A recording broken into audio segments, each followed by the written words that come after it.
Okay, welcome to lecture 14. So we are working through homogeneous linear equations with constant coefficients. Okay, so in the last lecture we worked through the two out of the three cases. We worked through the case where the discriminant was positive, where the discriminant was equal to 0, and today we're working on case 3, which is where the discriminant is negative. So recall we're looking at these second order linear homogeneous equation ODEs with constant coefficients. A, B, and C are some numbers, constants, when A is never 0. Okay, and recall that we can write down this auxiliary equation for this second order ODE, which is AM squared plus BM plus C equals 0. Okay, and we know the values of A, B, and C in any given problem. So all we need to do is solve for the values of m.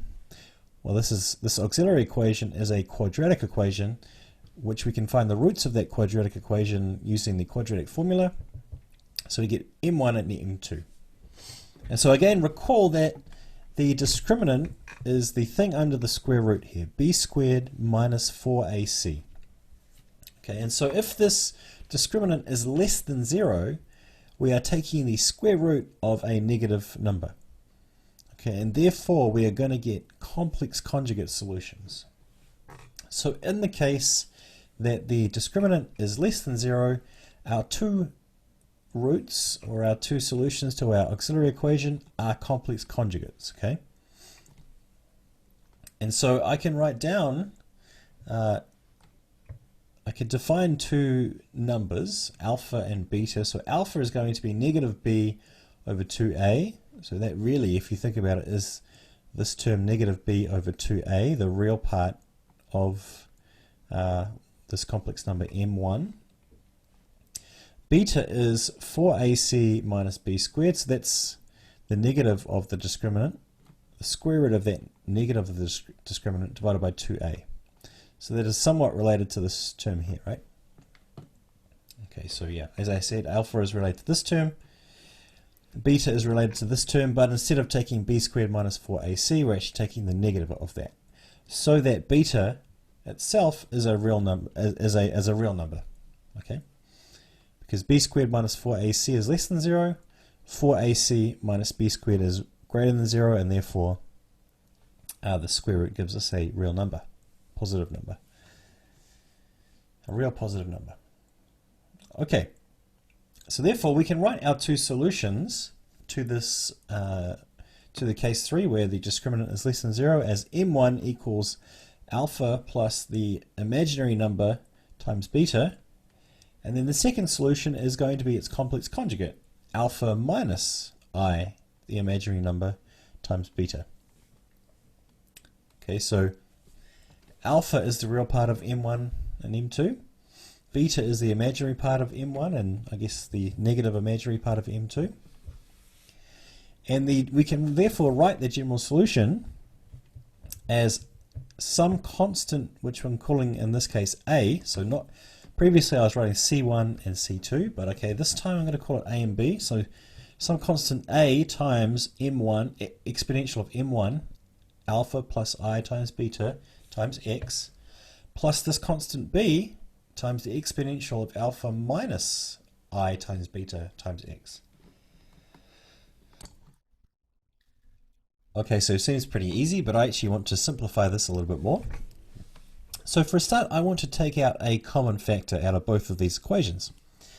So if you recall, if you take two exponentials and multiply them together, so let's say exponential of a multiplied by exponential of b, then that gives you the exponential of a plus b. In this case, I have the exponential of alpha plus I beta all times x. So I can split this exponential up into the product of two exponentials. I can split it up into the exponential of alpha times x multiplied by the exponential of an imaginary number I times beta times x. And I can do the same for the second part of the general solution here. And therefore I will get a common factor of the exponential of alpha times x. So I can write this general solution y of x as this common factor exponential of alpha times x. Remember where alpha is the real part of the root.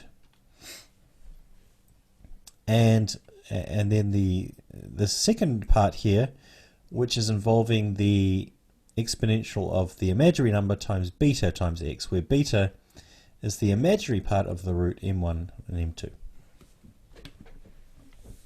Okay, so again, this is a fine solution here, but I can simplify it even more.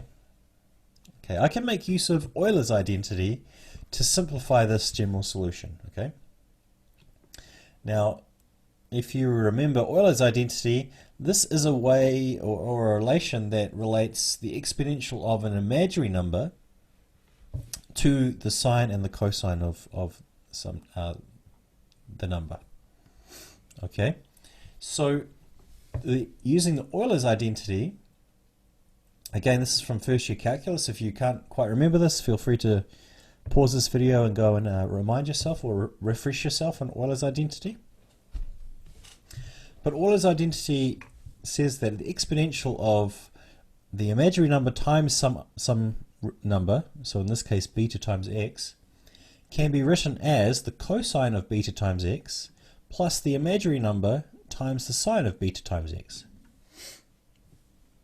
Okay, and similarly, the exponential of negative the imaginary number times beta times x is cosine of beta times x minus I times sine of beta times x.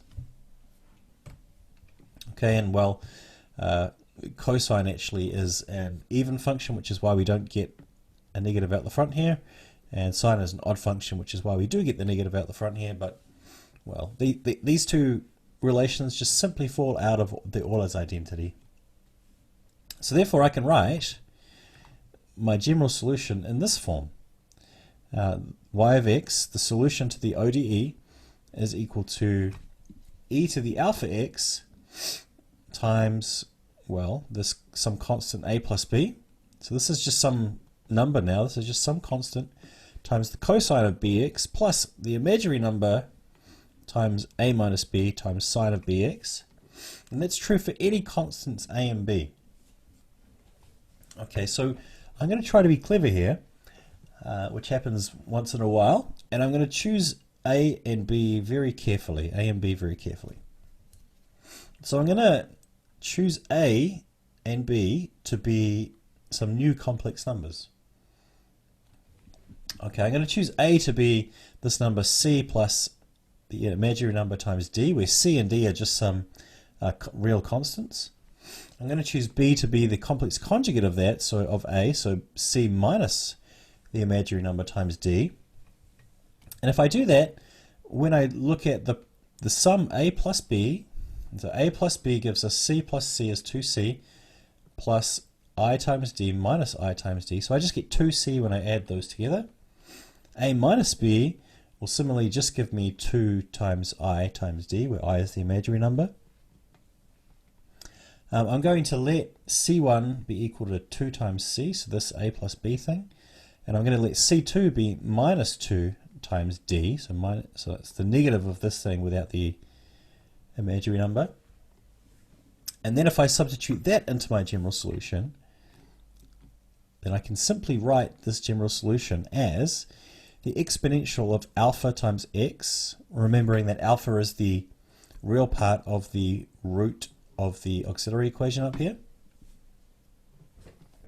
And so this term e to the alpha x is multiplying everything else, and everything else is c1, some constant c1, times the cosine of beta x, so beta being the imaginary part of the root of the auxiliary equation, plus c2 times sine of beta x. Okay, so this is the general form of the solution to the ODE in the case that the discriminant is negative. So this is the third case that I really want you to burn into your memory. Okay. So this is the solution here. So Of course, again, I didn't actually prove this. I just wrote down this was the general solution, but we should actually check if the two solutions e to the alpha x times cosine beta x and e to the alpha x times sine of beta x, we should actually check that they are linearly independent and therefore do form a fundamental set of solutions. Otherwise, we're just wasting our time, of course. So hopefully they do. So let's test this by calculating the Wronskian. Also, I'm going to have a big matrix here, so I've got a lot of space. So my two test functions are e to the alpha x multiplied by cosine beta x, and secondly e to the alpha x times sine of beta x. So, well, again, we're going to have a product rule in each of these cases, right? So if I just focus on this first term, e to the alpha x cosine beta x, well, if I keep the cosine constant in the first place, I'm going to get alpha times e to the alpha x times cosine beta x, plus, now keeping the exponential constant, I'm going to get the exponential of alpha x times the negative sine beta x, and then also times beta. And you can also calculate that for the second term as well.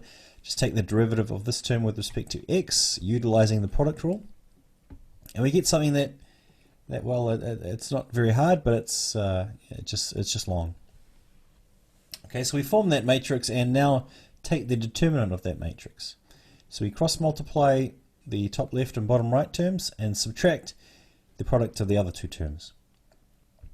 And if I do that, I will leave you to work on the details of that, but it's not too hard.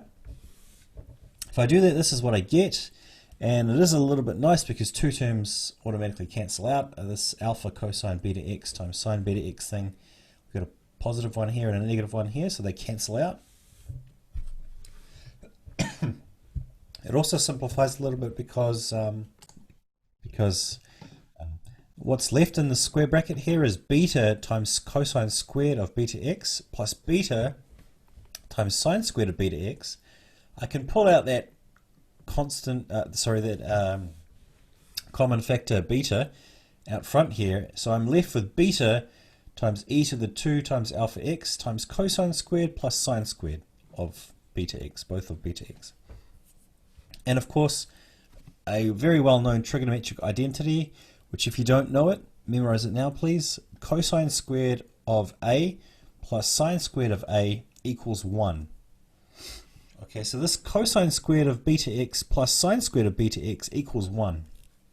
And therefore, the Wronskian becomes beta times exponential of 2 times alpha times x. And again, this is never equal to 0 because the exponential function is never 0 for the for finite x, and beta is never equal to 0. Otherwise, we would not have an imaginary solution, right? If beta was 0, our discriminant would not be negative.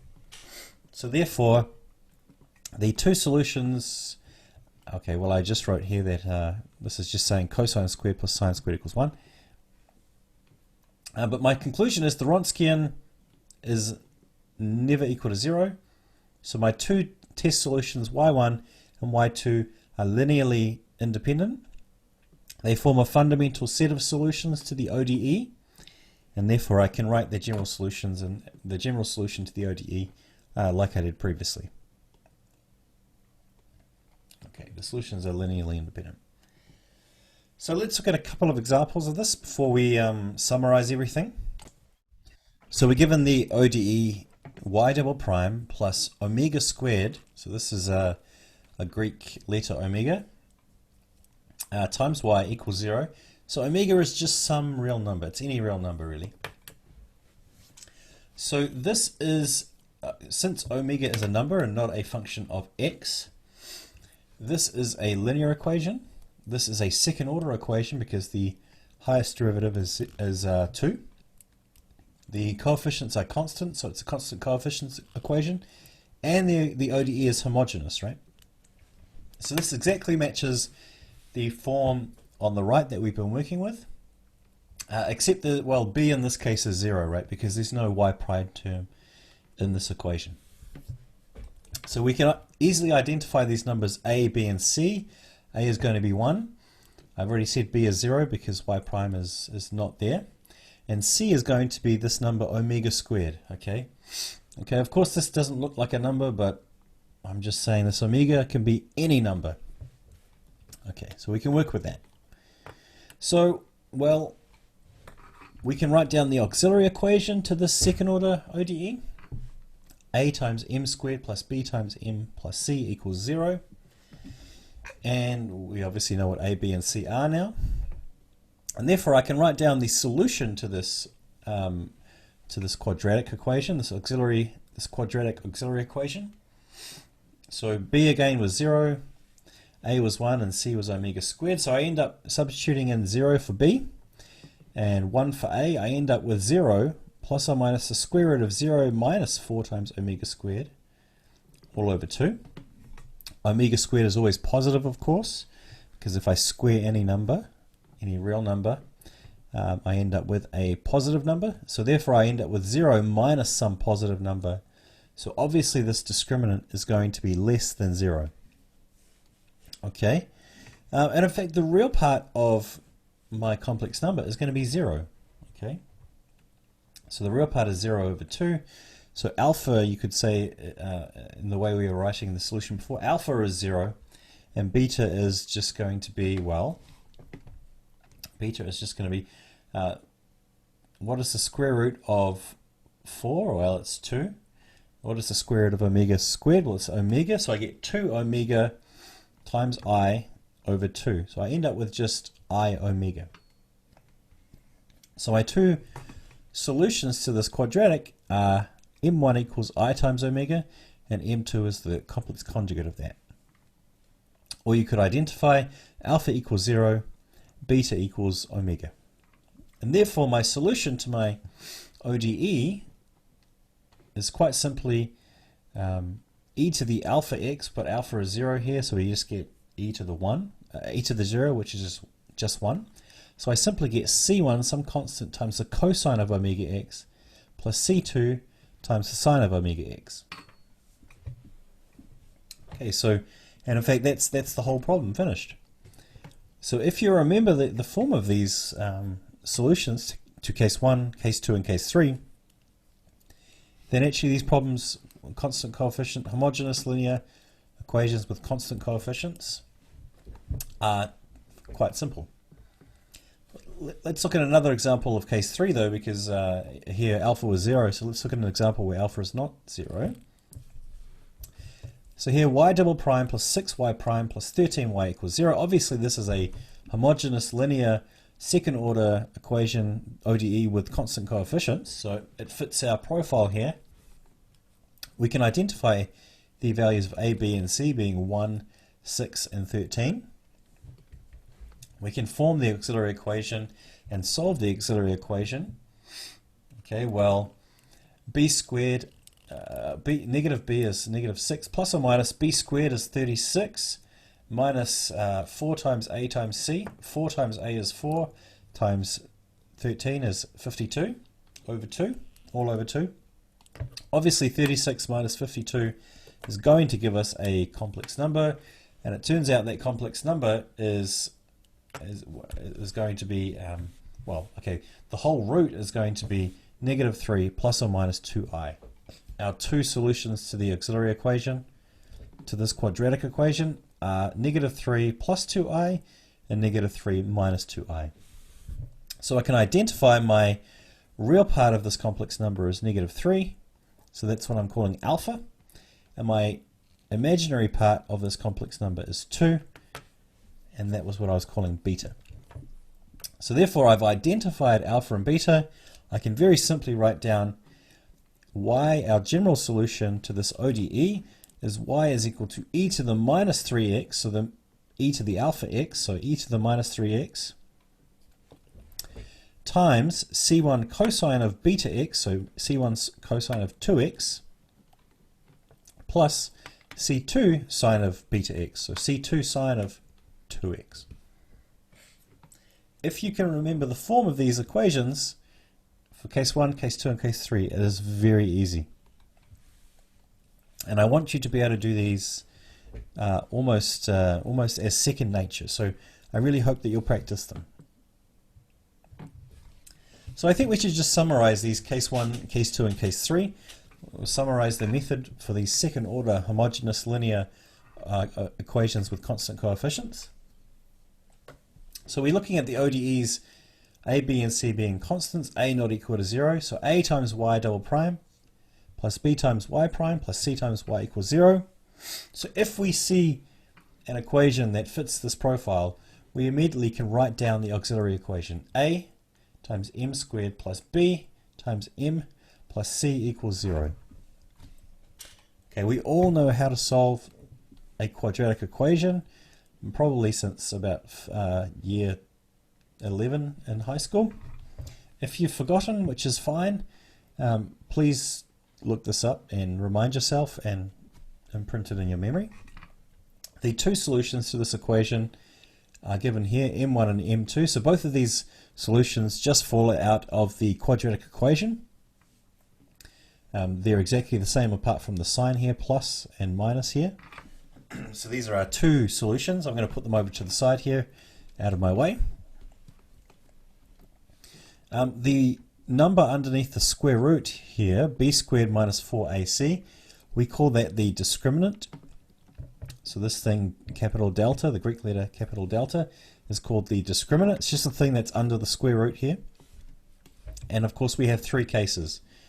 If the discriminant is positive in case 1, this is what we call case 1. If the discriminant is positive, we have two real and distinct roots. The general solution to the ODE is c1 e to the m1x plus c2 e to the m2x, where m1 and m2 are just the numbers or the roots of this quadratic equation, the solutions to the auxiliary equation. Case 2 is when the discriminant is equal to 0, and in this case the general solution is equal to c1 times e to the mx plus c2 times x times e to the mx.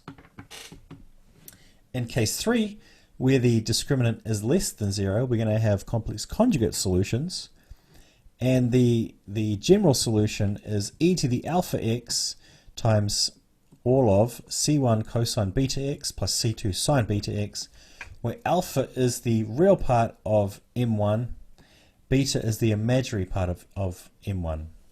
m1 and m2 are the solutions which are going to be complex numbers to this auxiliary equation. Okay. If you remember, if there's one slide to take a photocopy of and stick it on your wall, it's this slide. From this lecture and the last lecture, this is the most important slide. This is the summary of the three cases of this second order homogeneous linear equations with constant coefficients. We are going to be solving a lot of these in this class. I'm kind of going to be almost expecting or assuming that you know how to do these very quickly. You know how to identify these values a, b, and c, find the solutions to the auxiliary equation, figure out which case we're sitting in, case 1, case 2, or case 3, and writing down the general solution. You need to remember the form of each of these general solutions. Case 1, case 2, case 3.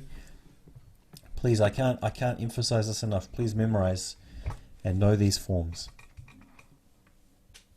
Okay, so I've probably said enough.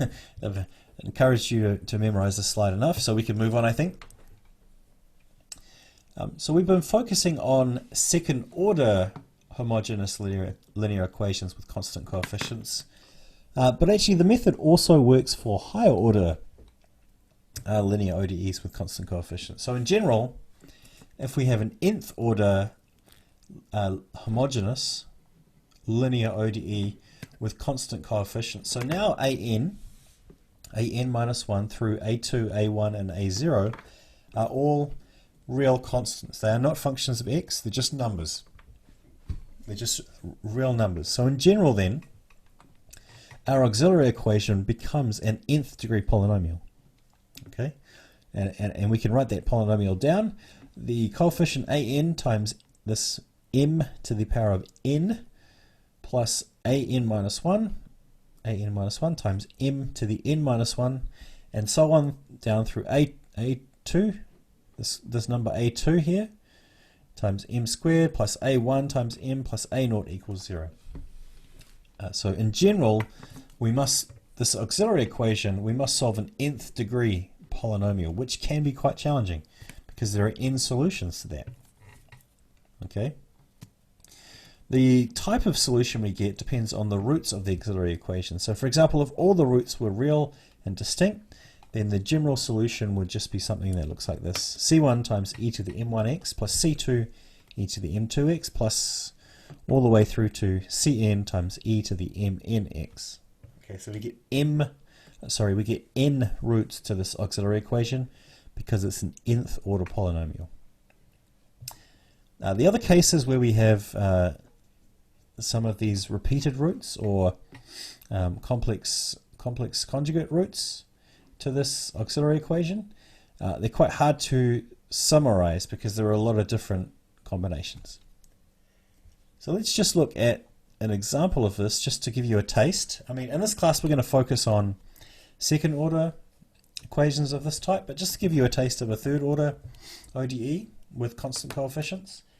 It's homogeneous, of course, it's linear, we've got constant coefficients.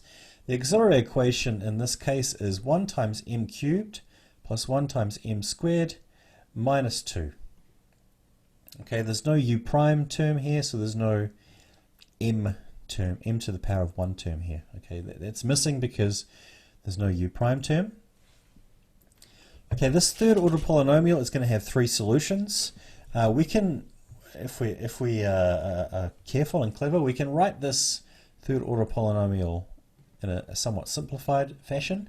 So as the product of two polynomials, so a first order polynomial times a second order polynomial. You may like to verify that if I multiply this bracket to the second one, then I get this m cubed plus m squared minus 2 thing back. So clearly I have one of these roots is going to be m equals 1 because this will make this bracket 0. And then I can use the quadratic formula to solve this quadratic in the second bracket here. And it turns out when I do that, I get the 3 roots of this polynomial, or this cubic. The 3 roots, or the 3 solutions to the auxiliary equation, turn out to be 1, negative 1 plus I, and negative 1, this should be negative 1 minus I, I'm sorry, there's a mistake there.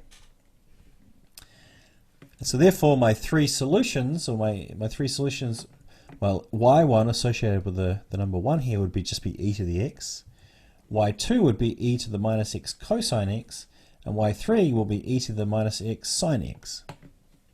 Okay, so well, you can show that these are linearly independent solutions and will form a general solution when you take the superposition of all these solutions.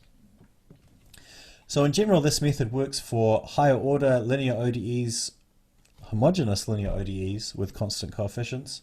But the case I really want you to focus on is, of course, the second order case, which can be summarized in this slide. So I'll leave this slide up here for you to enjoy and memorize. Okay, thank you. I'll see you in the next class.